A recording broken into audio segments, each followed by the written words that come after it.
It's every child's worst nightmare, a stranger in their room in the middle of the night. He led her away like an innocent lamb to slaughter. 9-year-old Jessica Lunsford never saw her family again. They found her in a grave behind his mobile home weeks later. Teeny finger holes in the garbage bag proved one gut-wrenching fact. She was buried alive and left to die.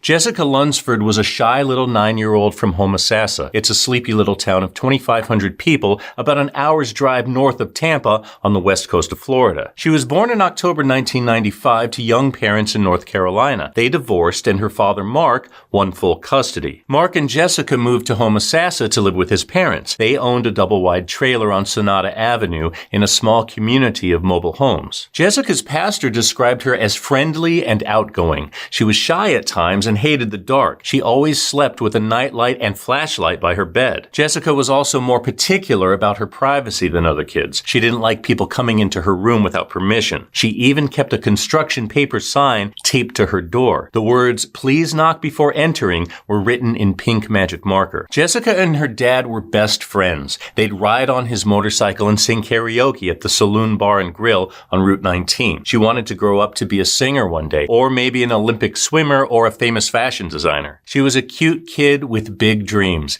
but those dreams were snuffed out in late February 2005 when a predator broke into their home and snatched her in the night. While 9-year-old Jessica had a bright life ahead of her, 46-year-old John Couey had already wasted his. He was a lanky man who looked older than his years. He'd been in trouble with the law for most of his life. In fact, he'd been arrested 24 times over a 30-year period. He had a rap sheet like a Costco receipt. His past convictions included burglary, carrying a concealed weapon, public intoxication, driving under the influence, indecent exposure, disorderly conduct, and fraud. His driver's license had been suspended for 99 years, and to cap things off, he was arrested and charged with fondling a child in 1991. He registered as a sex offender, but benefited from the lax laws Florida had back then. John bounced around the Homosassa area. By law, he was supposed to tell the police every time he moved to a new place. But when he moved in with his half-sister and her extended family of 4 on Snowbird Court, he didn't say a word to the cops. The family packed into a single-wide trailer. It was about 65 yards away from the Lunsford home. Jessica's grandmother could see it through their front window. Nobody really talked to the Coueys. Local police officers described them as a bunch of cracked-out individuals. They weren't the kind of neighbors you'd borrow a cup of sugar from. John also had a long history with drug abuse. His narcotic of choice was crack cocaine, but by 2005, he'd pulled himself together enough to hold down a job at Billy's truck lot, although it's unclear what exactly he did there. But money was still tight, so John leaned on his old habits of breaking and entering. His latest target was a double-wide trailer on Sonata Avenue. It's February 24th, 2005. Mark Lunsford's alarm goes off around 5 a.m. Jessica usually gets up around the same time for school. He can hear her alarm ringing behind her door, but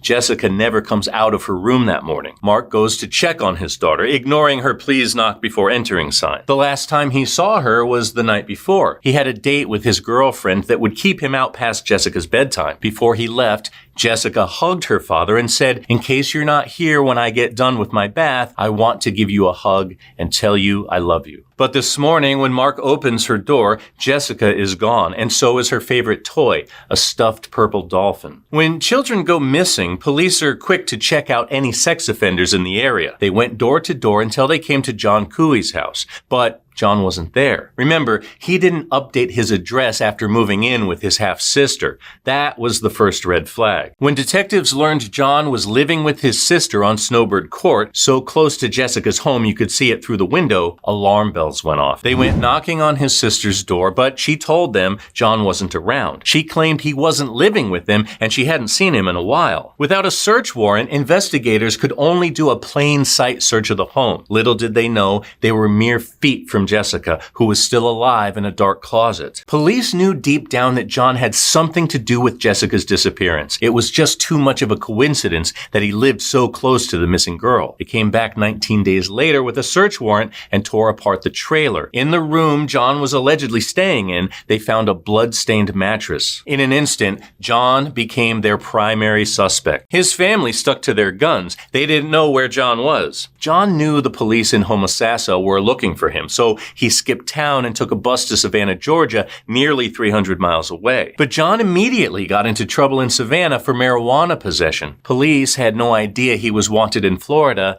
and let him go. By then, his picture was all over the news. Jessica's story went national, and police across the country were on the lookout for John. John traveled another 100 miles to Augusta, Georgia, where he tried staying at a Salvation Army shelter. Luckily, an eagle-eyed secretary recognized his face from TV and called Augusta police. They arrested him for failing to register as a sex offender in Georgia. This time, they didn't let him go. Back in Homosassa, DNA results came back on John's mattress. There were 2 samples, John's semen and Jessica's blood. Police questioned John relentlessly. When John insisted he didn't do anything, they asked if he'd take a lie detector test to prove it. That's when John asked for a lawyer. But the police kept questioning him until he broke. During his polygraph, John dropped the innocent act and told them everything. An idea came to John around 3 a.m. on February 24th. He'd been drinking and getting high all night when he decided to rob the Lunsford home. He broke in and found Jessica asleep in bed. He woke her up but told her to keep quiet. Don't yell or nothing, he said. He ordered her to follow him back to his sister's house. He claimed she went willingly. According to police, there were no signs of struggle in Jessica's room. John snuck her into his room through the window. When he had her where he wanted her, John violated her repeatedly. Afterward, he forced Jessica into his closet while he went to work at Billy's truck lot. He left the TV on and the door cracked so Jessica could watch. He claimed she probably watched a TV news report about her own abduction. While John was out, police showed up at the trailer looking for her. As much as you'd want them to kick down the door and rescue Jessica, they couldn't. Without a warrant, they were forced to walk away. Jessica was scared silent, a prisoner right under their noses. Jessica spent 3 days as John's captive. She was forced to urinate in his closet so his family wouldn't know she was there. At one point, he says he made her a hamburger. It was her last meal. John claims he was going to let her go, but he got scared when he learned the police were looking for him. What happened next? The detective asked. First, John dug a 2-foot hole behind his sister's trailer. Then he grabbed 2 black garbage bags. He bound Jessica's hands and told her she was going home. All she had to do was step inside the bag. John pulled the second one over her head and tied it tight. Then he tossed her in the hole and shoveled dirt over her. Police found the hole behind his sister's trailer. They discovered Jessica's clothed body inside the shallow grave.